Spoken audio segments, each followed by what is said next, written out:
चलिए चाय पर चर्चा की शुरुआत करते हैं, लेकिन आज चाय पर चर्चा में अंतरिक्ष के साथ ही महाकुंभ के जय घोष की भी बात हम करेंगे, जहां इसरो ने कामयाबी का परचम एक बार फिर से लहराते हुए अंतरिक्ष में 2 स्पेसक्राफ्ट के डॉकिंग की प्रक्रिया को न केवल पूरा किया है, बल्कि डॉकिंग की प्रक्रिया को पूरा करने वाला दुनिया का चौथा देश भी बन गया है। वहीं दूसरी तस्वीर है महाकुंभ की बढ़ती ख्याति की। इसके तहत सनातन संस्कृति देश से बाहर दुनिया के पटल पर फैल रही है। कई विदेशी श्रद्धालु संगम नगरी पहले से पहुंच रहे हैं, लेकिन लग रहा है कि इस वक्त महाकुंभ सनातन परंपरा के संदेश को विश्व पटल तक पहुंचाने में एक सूत्रधार की तरह अपनी भूमिका अदा कर रहा है। दरअसल महाकुंभ गूगल सर्च में इन दिनों टॉप 10 में बना हुआ है, यानी कि पश्चिमी देशों के साथ कई इस्लामिक देशों में महाकुंभ के बारे में जिज्ञासा है, जिसको लेकर जानकारी लोग जुटा रहे हैं। यकीनन ये दोनों ही तस्वीरें देश को गौरवान्वित करने वाली हैं।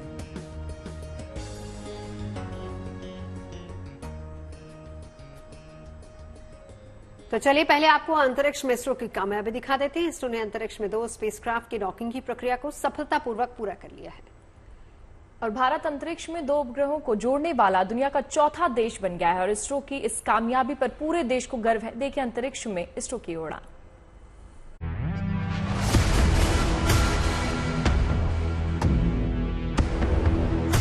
अंतरिक्ष की दुनिया में भारत ने रचा इतिहास।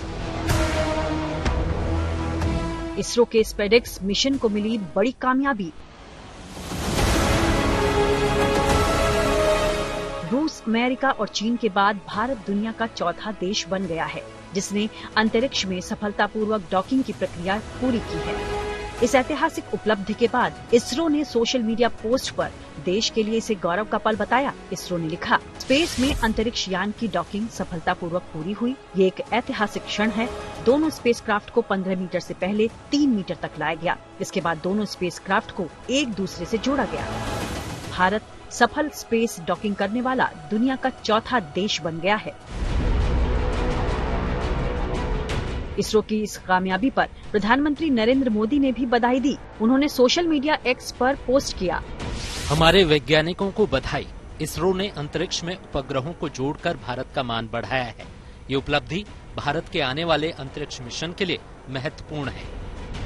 तो चलिए अब ये जानने की कोशिश करते हैं कि आखिर स्पेडेक्स मिशन क्या है और अंतरिक्ष में उपग्रहों की डॉकिंग प्रक्रिया कैसे होती है।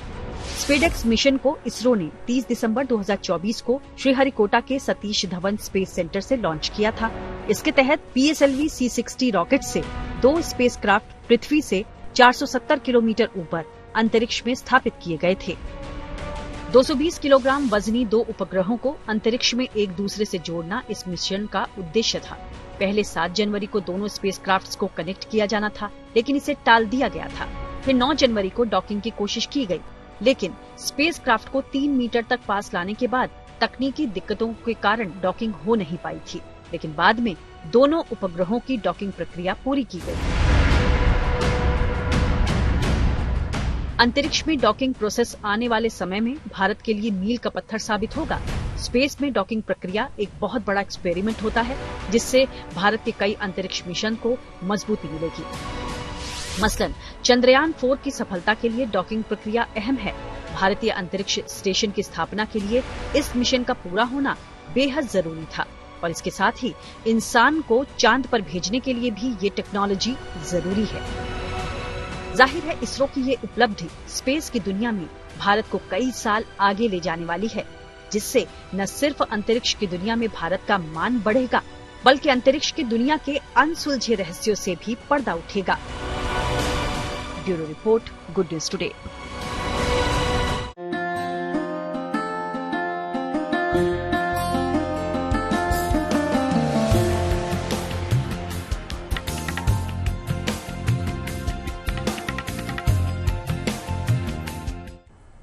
तो अंतरिक्ष में जय घोष के बाद आइए अब बात कर लेते हैं आस्था के महाकुंभ की। जी हां, महाकुंभ की दुनिया में जय घोष है।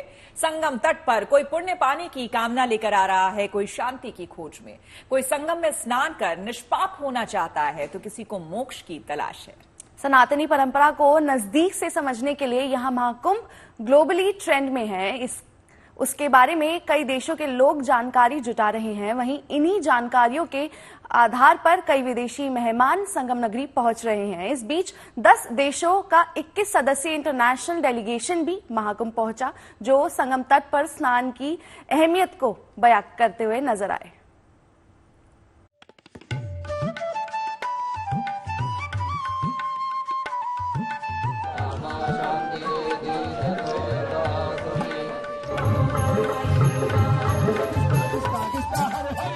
महाकुंभ के समागम में हरे राम हरे कृष्ण की धुन पर झूमते नाचते इन विदेशी भक्तों की खुशी उनके लिए ईश्वरीय भक्ति का नया मार्ग दिखाती नजर आ रही है। तस्वीरें अंतर्राष्ट्रीय पटल पर महाकुंभ का जय घोष बयां कर रही हैं, जिसकी आवाज संगम तट पर पहुंच रहे विदेशी मेहमानों के जरिए भारतीय अध्यात्म, संस्कृति और परंपरा की समृद्ध गाथा बयां कर रही है।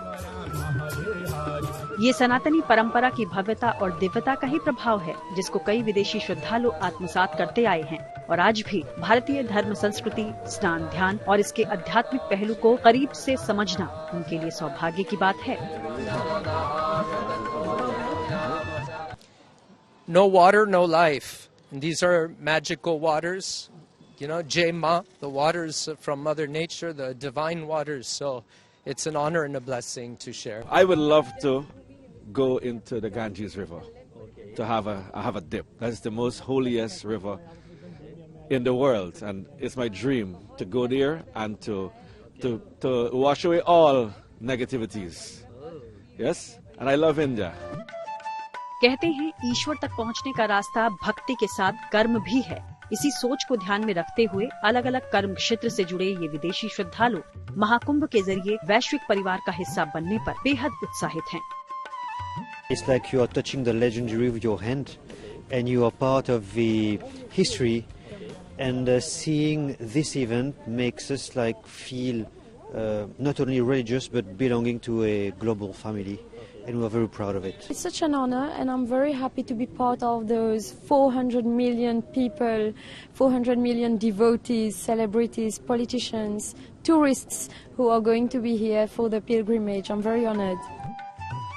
UAE, Finland, Guyana, Malaysia, Mauritius, Singapore, दक्षिण अफ्रीका समेत कई देशों से आए ये लोग भारतीय विदेश मंत्रालय के मेहमान हैं, जिनके लिए महाकुंभ का हिस्सा बनना बड़े सौभाग्य की बात है। इन सभी को टेंट सिटी में ठहराया गया है। वैसे भारतीय सभ्यता और परंपरा को जानने की उत्सुकता और क्रेज विदेशियों को पहले से रहा है। यही वजह है कि प्रयागराज महाकुंभ की अनोखी और अद्भुत छटा इस बार ग्लोबली छाई हुई है। तभी तो इस बार गूगल सर्च के जरिए महाकुंभ के बारे में विस्तार से जानकारी केवल पश्चिमी देशों में ही नहीं बल्कि मुस्लिम देशों में भी ली जा रही है। गूगल सर्च के ताज़ा आंकड़े बता रहे हैं कि Qatar, UAE, Bahrain, Saudi Arabia, Oman, Kuwait, Iran, Jordan, Bangladesh, Maldives, Afghanistan और पाकिस्तान के लोग महाकुंभ के बारे में जानकारी हासिल कर रहे हैं। ये तमाम देश दुनिया के सबसे बड़े धार्मिक समागम के इतिहास, महत्व, तारीख, अमृत स्नान की तिथियों समेत कई और पहलुओं को भी बेहद कौतूहल और जिज्ञासा के साथ समझ रहे हैं। फिलहाल तो त्रिवेणी तट पर आस्था के इस अलौकिक नजारे को ग्लोबली चश्मे से देखने का विदेशियों का सदियों पुराना क्रेज आज और ज्यादा बढ़ते हुए महाकुंभ के अंतर्राष्ट्रीय जय घोष के रूप में गूंज रहा है। प्रयागराज से आनंद राज के साथ bureau report, good news today. सीधा लिए चलते हैं प्रयागराज, संगम तट पर मौजूद है गुंजन हमारी सहयोगी। गुंजन, देखिए जो खबरें मिल पा रही हैं वो ये कि गूगल पर सबसे ज्यादा सर्च किया जा रहा है महाकुंभ। केवल पश्चिमी देश ही नहीं बल्कि इस्लामिक देश भी सर्च कर रहे हैं, जानना चाह रहे हैं, देखना चाह रहे हैं कि आखिर महाकुंभ है क्या। इतनी बड़ी संख्या में लोग वहां पहुंच रहे हैं, किस तरह की व्यवस्था है, कैसे इंतजाम किए गए हैं। आप तस्वीरें भी दिखाते जाइए, साथ ही साथ हमें और बताइए कि कितनी संख्या हो गई है लोगों की जिन्होंने आस्था की डुबकी लगा ली है। बिल्कुल नवजोत, देखिए चर्चा तो होनी है क्योंकि इतना बड़ा आध्यात्मिक मेला शायद ही पहले कभी हुआ हो। जैसे जैसे लोगों की सनातन के प्रति आस्था और सोच बड़ी हो गई है, वैसे वैसे लोगों की संख्या भी बढ़ रही है, लोगों में आस्था बढ़ रही है, अपने धर्म के प्रति जागरूकता बढ़ रही है। अब मैं आपको तस्वीरें दिखा देती हूँ। देखिए ये है 14 रत्न कथा द्वार।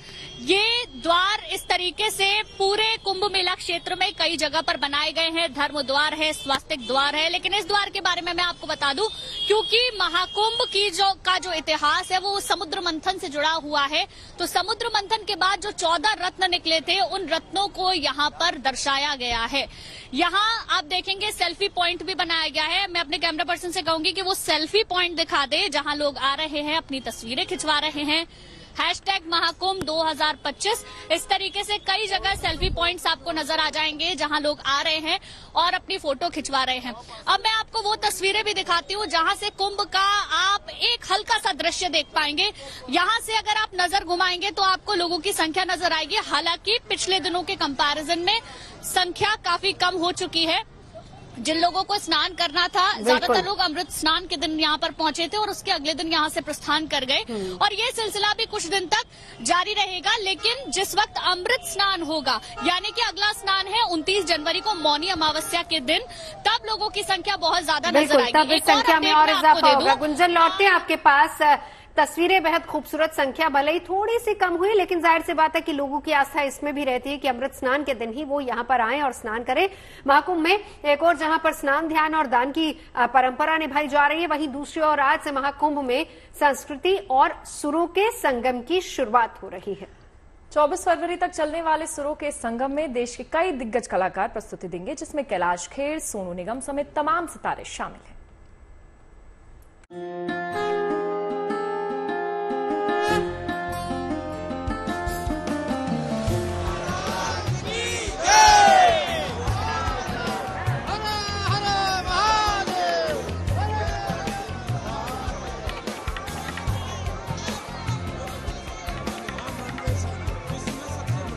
आस्था के महाकुंभ में अब दिखेगा सुरों का संगम। शास्त्रीय संगीत और भजन से गूंज उठेगी संगम नगरी। प्रयागराज में चल रहे सबसे बड़े धार्मिक समागम में अब संस्कृति के महाकुंभ की झलक भी दिखने वाली है। देश के कई नामी कलाकार कुंभ नगरी में चल रहे सांस्कृतिक कार्यक्रमों में अपनी आवाज का जादू बिखेरेंगे। प्रयागराज महाकुंभ में आने वाले श्रद्धालुओं को शंकर महादेवन जैसे मशहूर गायकों की प्रस्तुति देखने को मिलेगी। जहाँ अगम अलौकिक ज्योत जले, चलो कुंभ चले, चलो कुंभ चले, चलो कुंभ चले, चलो कुंभ चले, चलो कुंभ चले, चलो कुंभ चले, चलो कुंभ चले, चलो कुंभ चले, और चलो गोता खाएं संगम में, करें तीर्थ स्थावर जंगम में, हर हर हर नर नारायण है, यही आदि अंत परायण है। प्रयागराज में 24 फरवरी तक चलने वाले इन सांस्कृतिक कार्यक्रमों के लिए 4 जगहों पर मंच सजाए गए हैं। सांस्कृतिक कार्यक्रमों के लिए कुल 24 मंच बनाए गए हैं। इन पर 5250 कलाकार अपनी प्रस्तुतियां देंगे। इनमें गायन के साथ शास्त्रीय संगीत की प्रस्तुति रहेगी। साथ ही ओडिसी नृत्य और सितार वादन का आयोजन भी होगा। इस कार्यक्रम के लिए परेड ग्राउंड में 10,000 दर्शकों के बैठने के लिए खास पंडाल बनाया गया है। दूसरे पंडालों में भी कम से कम 2,000 दर्शकों के बैठने का इंतजाम किया गया है। Bureau report, good news today.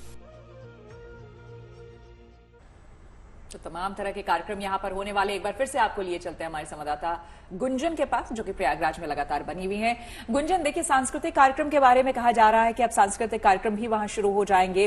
कहां पर होगा? क्या मेला क्षेत्र के पास ही बताया गया है? वो जगह जो है वो डेजिग्नेटेड है, और उसको लेकर भी वहां पर किस तरह का कौतूहल आपको देखने को मिल रहा है या लोगों के बीच जिज्ञासा? देखिए, जाहिर सी बात है श्वेता, जब बड़े सितारे यहाँ पर पहुंचेंगे और इतने बड़े धार्मिक मेले का आयोजन होगा, तो लोग तो चाहेंगे कि वो जब कुंभ में स्नान कर रहे हैं तो सेलिब्रिटीज को भी देख लें, उनका भजन और उनका संगीत भी सुन लें। इन तस्वीरों को आप देखिए जो इस वक्त महाकुंभ में नजर आ रही हैं। इसके साथ ही मैं आपको बता देती हूँ कब कौन से कलाकार का कार्यक्रम रहने वाला है। देखिए, शंकर महादेवन की परफॉर्मेंस महाकुंभ मेले के दौरान होगी। कैलाश खेर यहाँ पर आएंगे, शान जैसे सिंगर भव्य सांस्कृतिक कार्यक्रम में परफॉर्म करेंगे। इसके साथ ही हरिहरन यहाँ पर आएंगे, कविता कृष्णमूर्ति, कविता सेठ, ऋषभ रिखीराम शर्मा, शोभना नारायण, डॉक्टर एल सुब्रमण्यम, विक्रम घोष और मालिनी अवस्थी जैसे कलाकार महाकुंभ में पहुंचेंगे। जिसमें कि अगर मैं डेट्स की बात करूं तो शान 27 जनवरी को महाकुंभ में परफॉर्म करने वाले हैं। हरिहरन की परफॉर्मेंस 10 फरवरी को होगी और उसके बाद कैलाश खेर का प्रदर्शन 23 फरवरी को होगा। प्रेस रिलीज जो आई है उसके मुताबिक इन कलाकारों की परफॉर्मेंस महाकुंभ मेले में भक्तों के लिए एक मंत्रमुग्ध माहौल तैयार करेगा। और जाहिर सी बात है, जब देश के इतने बड़े गायक यहाँ पर पहुंचेंगे तो हर कोई उन्हें सुनना चाहेगा। गंगा पंडाल यहाँ पर तैयार किया गया है, जहां पर ये सिंगर्स आएंगे और अपनी परफॉर्मेंस देंगे। आज से उन पंडालों के बनने का तैयारी शुरू हो चुकी है। श्वेता। गुंजन, क्योंकि गंगा पंडाल आज मेन मंच कहा जा रहा है, तो तकरीबन कितनी तादाद में वहां पर दर्शक पहुंच सकते हैं, कितने वहां पर लोग मौजूद हो सकते हैं एक बारी में, उसका कोई आंकड़ा सामने आया है? देखिए पूजा, अब से परफॉर्मेंस शुरू होंगी। गंगा पंडाल तैयार किया जा रहा है, वहां पर लोग पहुंच जरूर रहे हैं, यूं तो पूरे मेला क्षेत्र में लोग पहुंच रहे हैं, लेकिन जब परफॉर्मेंसेस होंगी तब बड़ी संख्या में लोग यहां पर पहुंचेंगे। जैसा कि मैंने तारीखें भी बताई जिन कलाकारों के सामने आई हैं, उन तारीखों पर लोगों की संख्या बहुत ज्यादा देखने को मिलेगी। अब जैसे 27 फरवरी के दिन परफॉर्मेंस है और 29 के दिन मौनी अमावस्या है, तो ऐसे में बड़ी संख्या में लोग यहाँ पर आएंगे और हर कोई चाहेगा कि वो कैलाश खेर, शान, हरिहरन जैसे जो बड़े गायक हैं उनको सुने, उनके गीत संगीत को सुने और यहाँ महाकुंभ में वो शामिल हों। गुंजन, आप यूं ही हमारे साथ बने रहिए और महाकुंभ की यूं ही तस्वीरें दिखाते रहिए। अब आपको महाकुंभ में आए लड्डू गोपाल के अनोखे भक्तों से मिलवाते हैं। भोपाल से एक परिवार लड्डू गोपाल को लेकर महाकुंभ में पहुंचा है और संगम में लड्डू गोपाल को अमृत स्नान भी कराया गया। तो चलिए मिलवाते हैं लड्डू गोपाल के भक्तों से। आमतौर पर लड्डू गोपाल जिनके घर में होते हैं वो घर के सदस्य के तौर पर लोग उन्हें रखते हैं, और जब कुंभ में स्नान करने के लिए आए हैं तो लड्डू गोपाल को साथ में लेकर आए हैं। तो सबसे पहले तो इनके दर्शन आप कर लीजिए। छोटे से लड्डू गोपाल, ठंड बहुत ज्यादा है तो टोपी भी लगाए हुए हैं, ऊनी कपड़े भी पहने हुए हैं और ये कंबल भी है इनके पास। अभी अभी ये सोकर जगे हैं, इनको जगाया है और ऊपर ये इनका मोर पंख है। स्नान करने के लिए आए हैं। अब आप लोग बताएं, आप लोग कहाँ से आए हैं, कितने दिन से आए हैं और लड्डू गोपाल साथ क्यों लाए? हम भोपाल से आए हैं, 3 दिन हो गए हमको यहाँ आए हुए और हम इनको हर जगह लेके जाते हैं। हमारे साथ हमारे फैमिली मेंबर है ये। अच्छा। हाँ। कान्हा जी ने स्नान किया? हाँ हो गया नहीं, अभी करेंगे, वैसे शाही स्नान हो गया है। अच्छा, अमृत स्नान किया उन्होंने। और अब कितने दिन तक आप लोग रुकने वाले हैं? बस आज हम चले जाएंगे। आज स्नान करके चले जाएंगे? आज हम चले जाएंगे। तो अपने कान्हा जी के लिए कुछ सुनाएंगे हमारे दर्शकों को? वृंदावन के ओबा के बिहारी, हमसे पर्दा करो ना मुरारी। वृंदावन के ओबा के बिहारी, हमसे पर्दा करो ना मुरारी। हम तुम्हारे पराए नहीं हैं, गैर के दर पे आए नहीं। नहीं है, गैर के दर पे आए नहीं है। हम तुम्हारे पुराने पुजारी, हम तुम्हारे पुराने पुजारी। हमसे पर्दा करो ना मुरारी। बिहारी लाल की जय, अनीसर की जय। तो देखिए, ये छोटे से लड्डू गोपाल हैं जो यहाँ पर अमृत स्नान भी किए हैं और आज भी स्नान किए हैं। स्नान आस्था, श्रद्धा, अपने आराध्य के लिए भी। और जब वो पूरा परिवार यहाँ पर आया है तो उनके लड्डू गोपाल जो परिवार का ही सदस्य हैं वो कैसे घर पर रह सकते थे। कैमरामैन शैलेंद्र के साथ Gunjan Dikshit, good news today. और आपको बता दें कि संगम नगरी में आज गौ रक्षा के लिए महायज्ञ का आयोजन किया जा रहा है, जिसकी अगुवाई शंकराचार्य स्वामी अभिमुक्तेश्वरानंद सरस्वती जी महाराज ने की है। इस महा आयोजन के दौरान 324 यज्ञ मंडप में 1100 से अधिक आचार्य यज्ञ कर रहे हैं। इस दौरान पूरे वैदिक विधान के साथ 2.25 करोड़ आहुतियां यज्ञ कुंड में डाली जाएंगी।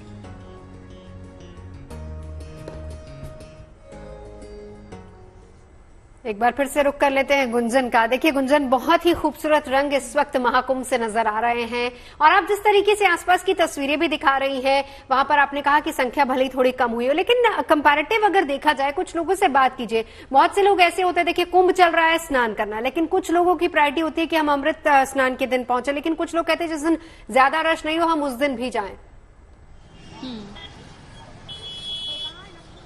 बिल्कुल, मैं बात करने की कोशिश करूंगी। क्योंकि देखिए लोग यहाँ से घाट की तरफ जा रहे हैं, पास में ही गंगा घाट मौजूद है, राम घाट मौजूद है, जहां पर लोग जा रहे हैं। तो मैं कोशिश भी करूंगी, ये चौराहा है, यहाँ पर लोगों का रुकना थोड़ा सा मुश्किल है, फिर भी मैं कोशिश करती हूँ। आप लोग कहाँ से हैं? प्रतापगढ़। स्नान हो गया आपका? हाँ, स्नान हो गया दीदी। कब आए थे आप लोग? हम लोग सुबह ही आए थे 10 बजे। अच्छा, हाँ दीदी। कब जाना है? अभी जाना है दीदी, अभी मेला देख कर जाएंगे। हाँ दीदी। अच्छा, आप लोग कहाँ से हैं? मुजफ्फरनगर से। स्नान हुआ आपका? नहीं जी, कल सुबह ही करेंगे। आज ही आए हैं आप? आज ही आए जी। कल सुबह ही, आज था कि डुबकी कल सुबह ही लगाएंगे। अच्छा। हाँ जी। अच्छा, बहुत सारे लोग, क्योंकि मैं तो यहाँ कई दिन से मौजूद हूँ, अमृत स्नान के दिन आ रहे हैं, तो आपने आज का दिन क्यों चुना? कि बहुत ज्यादा भीड़ होगी, ये वजह थी या कोई और वजह थी? नहीं जी, हमारा जो है भारतीय किसान यूनियन की तरफ से जो है टिकैत की तरफ से यहाँ पे वो भी है मंथन। अच्छा, तो आप उसके लिए भी आए हैं। आप कहाँ से? सिसली, मुजफ्फरनगर। बिल्कुल गुंजन, मुजफ्फरनगर से आए हैं। स्नान हो गया आपका? नहीं जी, कल ही करेंगे सब। चलिए, अपनी अपनी सुविधा के हिसाब से लोग यहाँ पर पहुंच रहे हैं, लेकिन कुल मिलाकर आस्था की डुबकी लगाना वो सबकी प्रायोरिटी, वो जरूरी भी है। गुंजन हमारे साथ रहिए। तो महाकुंभ में साधु संतों के निराले रंग भी नजर आ रहे हैं। अपना घर परिवार छोड़कर संन्यास को अपनाने वाले तमाम बाबा महाकुंभ में पहुंच रहे हैं और आम लोगों के लिए कौतूहल का विषय भी बने हुए हैं।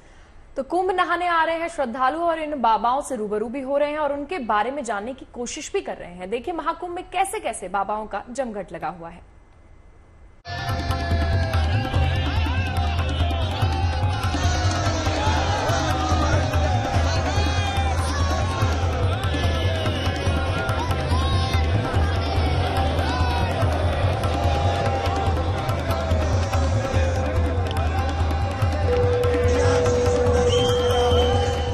प्रयागराज में चल रहे महाकुंभ में संगम की रेती पर श्रद्धालुओं का सैलाब उमड़ रहा है। लोग यहाँ कुंभ नहाने आ रहे हैं। गंगा, यमुना और विलुप्त सरस्वती के संगम पर पवित्र डुबकी लगाने आ रहे हैं और साथ ही साथ उन तमाम साधु संत, सन्यासियों, महात्माओं और बाबाओं के भी दर्शन कर रहे हैं, जो अपने निराले रंग रूप, रहन सहन के रंग ढंग और मुद्राओं से आकर्षण का केंद्र बने हुए हैं। इन्हीं में से एक हैं ये नागा बाबा कुशपुरी, जो स्कॉर्पियो गाड़ी के बोनट पर ही धुनी रमाए हुए हैं। ऐसा होता है कि किसी को संसार की ओर जाना होता है तो किसी को संसार से बाहर आना रहना होता है। तो आई मोच फकीर की और झोपड़ा दिया फूक और सन्यास में आकर भजन करने लगे। जय महाकाल। गुजरात के द्वारकापुरी से आए बाबा कुशपुरी इसी गाड़ी से सफर करते हैं और इसी के बोनट पर गद्दी सजाकर लोगों को आशीर्वाद दे रहे हैं। बाबा के इर्द गिर्द श्रद्धालुओं की भीड़ लगी है। लोग इनके पास आ रहे हैं, सेल्फी ले रहे हैं और इनसे भभूत का टीका लगवा रहे हैं। इनका स्टाइल तो सबसे जुदा है ही। कुंभ में आने का इनका मकसद भी बेहद खास है। अब यहाँ से हम लोग को और शक्तियाँ प्राप्त होती है, जिससे हम भक्तों का कल्याण करें, भक्तों को आशीर्वाद दें, जिससे जन कल्याण हो सके, एक हिंदुत्व जग सके सबके अंदर। जय बोलो, जय सनातन की, जय हिंदुत्व की, जय भारत माता की, हर हर महादेव।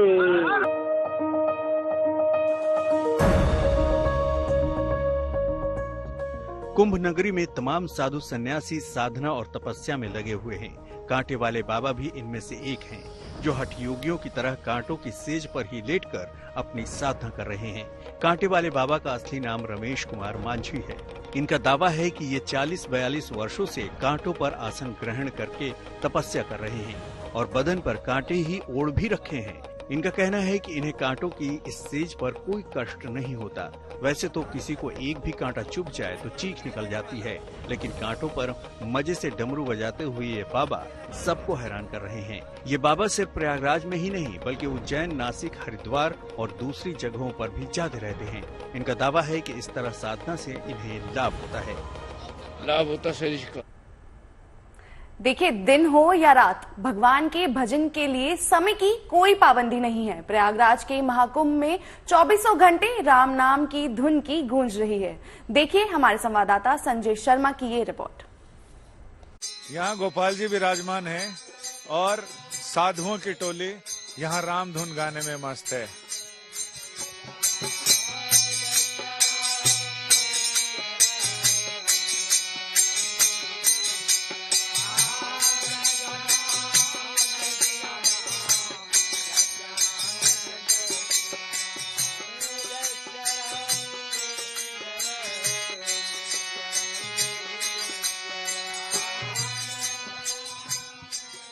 साधु संत यहाँ सो भी रहे हैं। जब इन चार लोगों को नींद आने लगेगी तो अगले 4 लोग सबको जगाने के लिए राम धुन गाना शुरू करेंगे। यानी कुल मिलाकर कीर्तन 24 घंटे चलेगा, जिसमें लोग अपनी आस्था के मुताबिक, हमारे साथ आचार्य जी हैं जो अग्निहोत्र के आचार्य हैं। पूरा नाम क्या है आचार्य जी? आचार्य नारायण दत्त शास्त्री।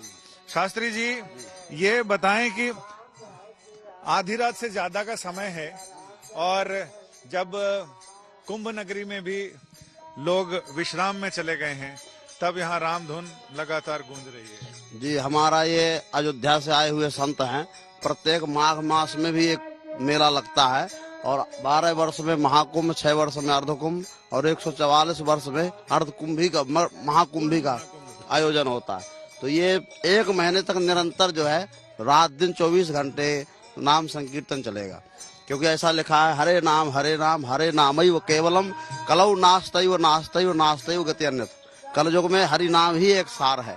और यहाँ पर सतचंडी महायज्ञ हो रहा है, देवी भागवत का प्रवचन हो रहा है नाम से। यानी कुंभ इसी को कहते हैं। जब इस कुंभ के मेले में श्रद्धालु आते हैं तो वो इन्हीं संतों के दर्शन करने, और लोग तो यहाँ तक कहते हैं कि इन्हीं नाम संकीर्तन का प्रभाव है कि दुनिया जिस तरह से चल रही है, नहीं तो दुनिया तो कब की खत्म हो गई होती। कैमरामैन संजय समीर के साथ संजय शर्मा, तीर्थराज प्रयाग। आपको एक बार फिर से लिए चलते हैं गुंजन के पास, जो कि प्रयागराज से हमारे साथ जुड़ी हुई हैं। गुंजन, तरह तरह की कहानियां वहां से निकलकर सामने आती है और वो तप भूमि है, रज भूमि है, वहां पर जप तप इस वक्त हो रहा है। लेकिन इस वक्त आपके पीछे, हालांकि उससे जुड़ा एक सवाल मेरा मन था आपसे पूछने का, लेकिन अभी देख रही हूँ बहुत सारे लोग आपके पीछे हैं। उन श्रद्धालुओं से जरा बात करिए, क्या कुछ उनके मन में इस वक्त चल रहा है?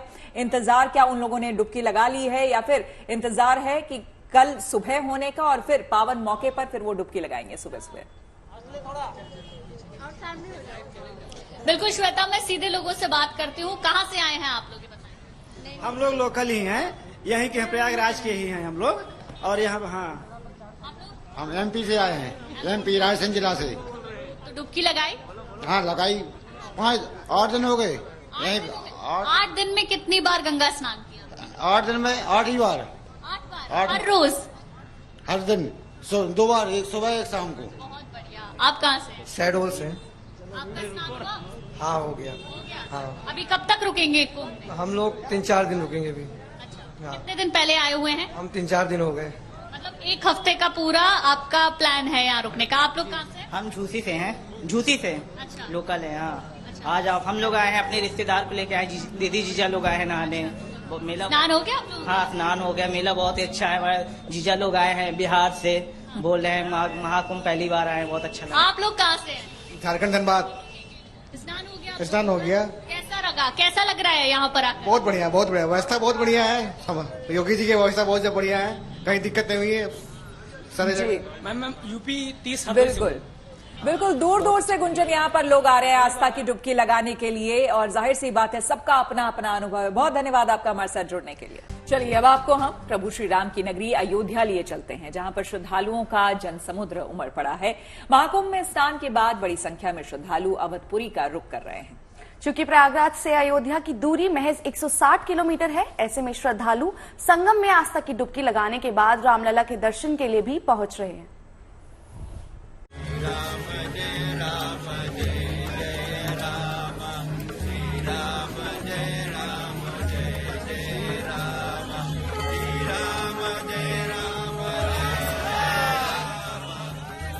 अयोध्या में महाकुंभ जैसा नजारा। रामलला के दर्शन को उमड़े श्रद्धालु। तीर्थराज प्रयाग की पावन धरती पर हो रहे महाकुंभ में देश विदेश से श्रद्धालुओं का तांता लगा हुआ है। आस्था का ऐसा ही उल्लास रामनगरी अयोध्या में भी नजर आ रहा है। इस साल 1 जनवरी से ही रामलला के दर्शन के लिए श्रद्धालुओं का सैलाब उमड़ रहा है। रामलला की प्राण प्रतिष्ठा की पहली वर्षगांठ पर तो दर्शन के तो रिकॉर्ड बन गए। प्राण प्रतिष्ठा के उत्सव के दौरान तीनों ही दिन औसतन 1.25 लाख श्रद्धालुओं ने मंदिर में माथा टेका। इसके बाद 13 जनवरी को पौष पूर्णिमा और 14 जनवरी को मकर संक्रांति के शाही स्नान के बाद अयोध्या में 15 जनवरी और आज यानी 16 जनवरी को श्रद्धालुओं की भीड़ का रेला देखने को मिल रहा है।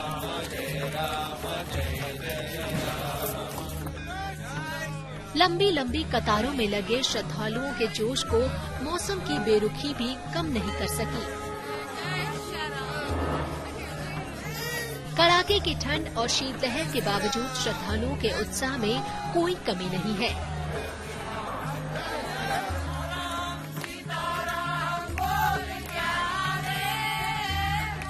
राम नाम का भजन कीर्तन करते श्रद्धालु लंबी लंबी कतारों में आगे बढ़ते चले जा रहे हैं। जय श्री राम का उद्घोष मानो उनके हृदय में जोश और उत्साह का संचार कर रहा है। कोहरे में और ठंडी में उस समय जब भगवान बुलाते हैं तो सिर्फ यही लगता है कि सुबह सुबह जल्दी स्नान करके कब भगवान को देखें, और बहुत शानदार दर्शन मिल गए, मंगला आरती मिल गई हम लोगों को। ठंड तो मायने ही नहीं रखता, अंदर में एक रहता है ना, देखना है, सिर्फ दर्शन करना है बस। 1 साल पहले रामलला की प्राण प्रतिष्ठा के बाद से अब तक अयोध्या में व्यवस्थाएं और ज्यादा अच्छी हुई हैं। श्रद्धालुओं की भीड़ को अब और अच्छी तरह से मैनेज किया जा रहा है। पूरे मेले क्षेत्र को 5 जोन और 12 सेक्टर में बांटा गया है। जगह जगह यातायात व्यवस्थाओं को सुदृढ़ बनाने के लिए बैरिकेडिंग लगाई गई है, जिससे रामलला के दर्शन और आसान हुए हैं। Bureau report, good news today. और अब आपको असम में चल रहे माघ बिहू उत्सव की तस्वीरें दिखाते हैं। असम में माघ मेले को भोगाली बिहू मेले के तौर पर जाना जाता है। गुवाहाटी समेत राज्य के कई मुख्य बाजारों में पारंपरिक तौर पर सजावट होती है। यहाँ लोग तिल के लड्डू, चूरा, गुण समेत तमाम पारंपरिक और सीजन के सामान खरीदते हैं और इस मेले की रौनक पूरे असम में माघ मेले के दौरान छाई रहती है।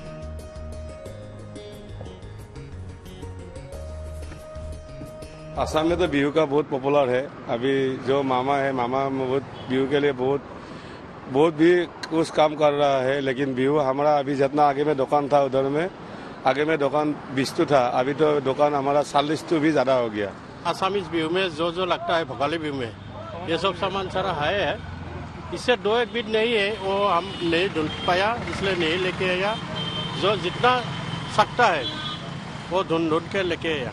चलिए अब बात कर लेते हैं मौसम की। दिल्ली एनसीआर में वेस्टर्न डिस्टर्बेंस के आने से मौसम का मिजाज बदल गया है। देर रात हुई बारिश के बाद मौसम विभाग ने आज भी बारिश होने की संभावना जताई है। पूरे उत्तर भारत में फिलहाल ठंड में कमी की कोई उम्मीद नहीं दिखाई दे रही है। इसलिए कड़ाके की ठंड के चलते यूपी सरकार ने 8वीं तक की क्लास के बच्चों के लिए स्कूल बंद करने का फैसला किया है।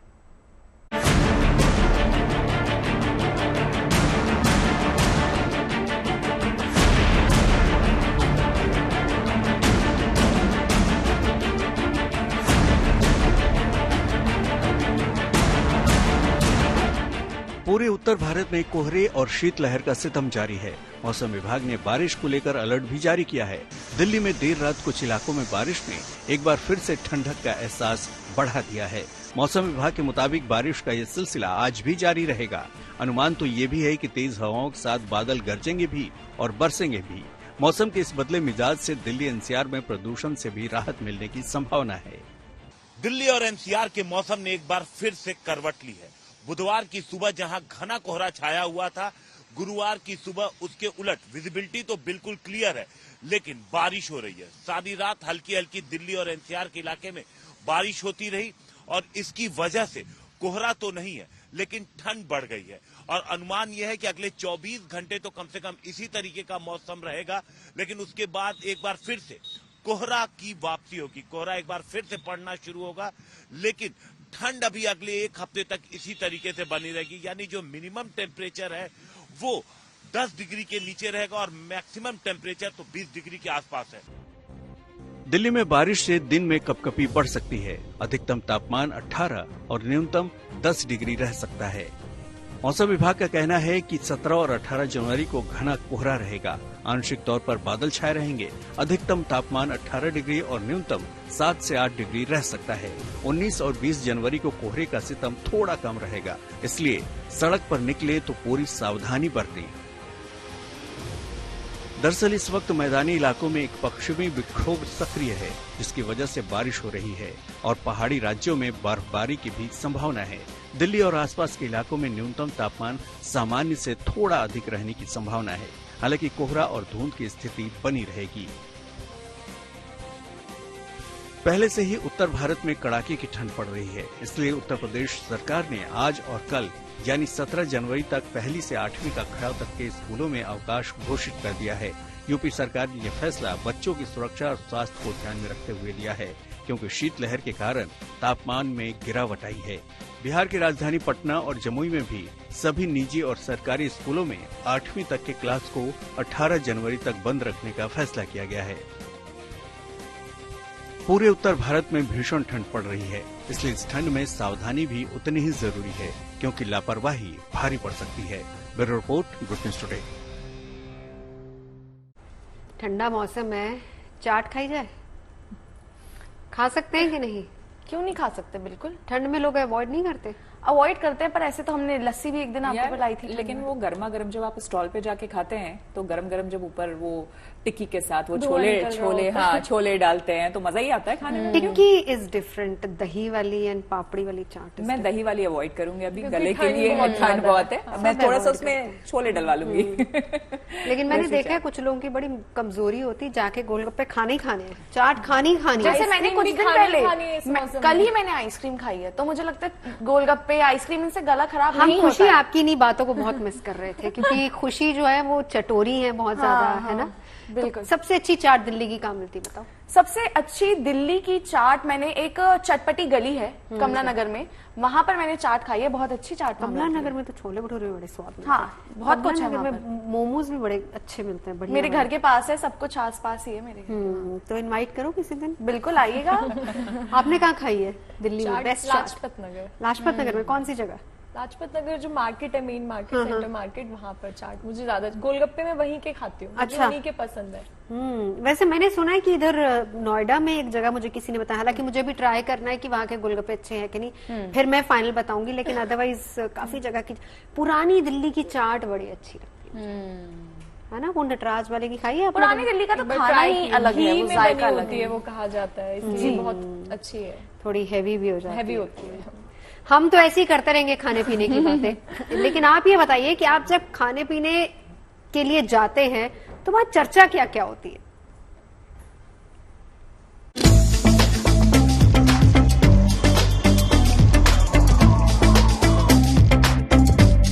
चुनावी चटकारे, बिल्कुल चुनाव का समय है तो खाने पर तो चर्चा होगी, लेकिन चुनाव पर भी जो है जमकर बातचीत होने वाली है। सबसे पहले मैं बता दूं, आज हम आ गए हैं मालवीय नगर विधानसभा में और खास दुकान है चाट की, यहाँ पे श्री राम चाट।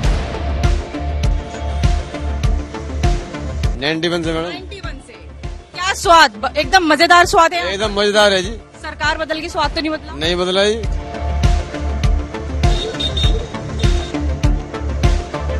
तो आज जो है चुनावी चटकारे पर हम बात करने वाले 2100 वर्सेस 2500। ये हर किसी महिला का जो सबसे फेवरेट, अगर कुछ खाने का मन करता है तो गोलगप्पे और महिला अलग ही एक कनेक्शन है। तो महिलाओं से आज बात करने वाले 2100 2500 से, लेकिन खाने का स्वाद हर किसी के लिए जरूरी। तो इवन मैं भी सबसे पहले एक गोलगप्पा खाऊंगी, चटकारे पूरे लूंगी और उसके बाद शुरू होगी हमारी चुनावी चर्चा एकदम खाने पर।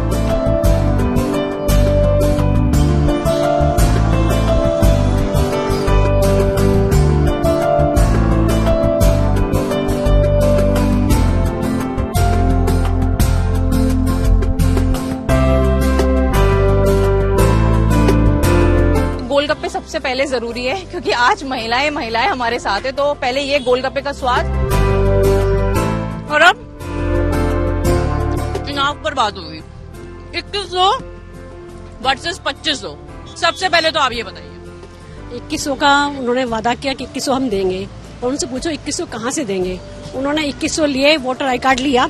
वोटर आई कार्ड से कभी भी पैसे किसी बैंक में नहीं जाते, क्योंकि आजकल जो कुछ भी है वो आधार कार्ड से लिंक है। तो इससे कहने में क्या जाता है, पैसे बोलने में भी कुछ नहीं जाता। अगर उन्होंने डाल भी दिए तो जब मिलेंगे तो देखा जाएगा ना, अभी तो कुछ भी नहीं मिल रहा।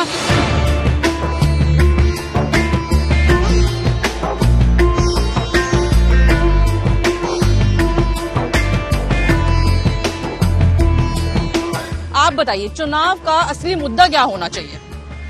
देखो, असली मुद्दा तो एजुकेशन, डेवलपमेंट और जो एरिया की जरूरतें हैं, जैसे सड़कें बनना और क्या बोलते हैं सीवर की क्लीनिंग, या जो ये मुद्दे हैं, ये मेन जो रोज की जरूरत की चीजें हैं, जिससे लोगों को परेशानी ना हो, वो होने चाहिए।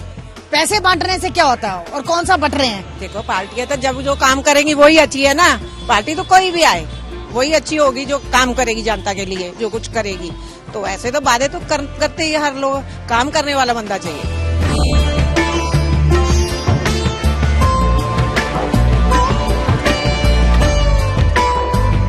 अगर 2100 मिलता है या 2500 मिलता है, क्या करने वाले? हम किट्टी पार्टी डालेंगे। सबसे ज्यादा जरूरी है, फिर बाद में ऐश करेंगे। तो अगर फ्री गोलगप्पे कोई पार्टी देने का वादा करे पैसों की जगह, तो क्या होगा? सारी औरतें खुश हो जाएंगी।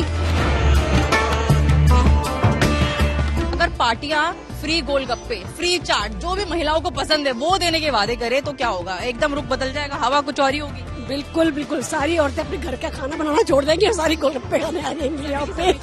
क्या कुछ बदलाव देखने को मिला? कुछ नहीं, कुछ काम ही नहीं हुआ। बदलाव क्या होना है? काम ही नहीं है, सड़कें टूटी पड़ी है, सीवर बह रहे हैं, कुछ नहीं हो रहा है, सब कुछ बेकार हो रहा है मालवीय नगर में। तो काम, सरकार जरूरी है, कोई पैसे जरूरी नहीं है। पैसे किसी से नहीं चाहिए, काम अच्छा करके दिखाएं, उसी को वोट मिले।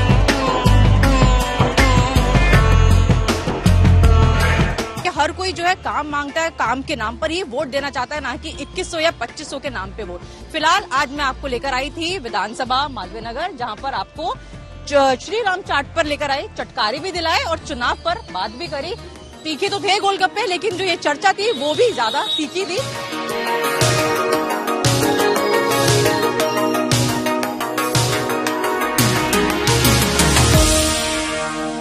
अब आपको डिफेंस रिसर्च से जुड़ी एक शानदार तस्वीर दिखाते हैं। ओडिशा के गोपालपुर सीवर्ड फायरिंग रेंजेस में पहली बार इलेक्ट्रॉनिक टारगेट के खिलाफ micro missile control flight test किया गया है। मिसाइल को 2500 मीटर की दूरी पर जमीन से 400 मीटर की ऊंचाई पर एक वर्चुअल टारगेट दिया गया था, जिसे इस माइक्रो मिसाइल ने पूरी तरह से ध्वस्त कर दिया और ट्रायल कंप्लीट किया।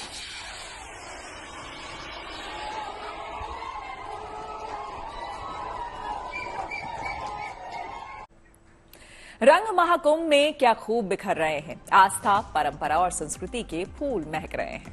हमारी इसी सनातनी परंपरा की दुनिया कायल है, जिसको देखकर देश दुनिया से आए श्रद्धालु निहाल हैं। तभी तो विश्व में महाकुंभ का जय घोष गूंज रहा है। हर कोई गंगा मैया का आशीर्वाद ले रहा है। तो आप भी महाकुंभ जाइए, करीब से सनातनी संस्कृति के अनूठे और अहम पहलुओं को समझिए। कल शाम 5 बजे चाय पर चर्चा में हम आपको दिखाएंगे महाकुंभ के तमाम रंग।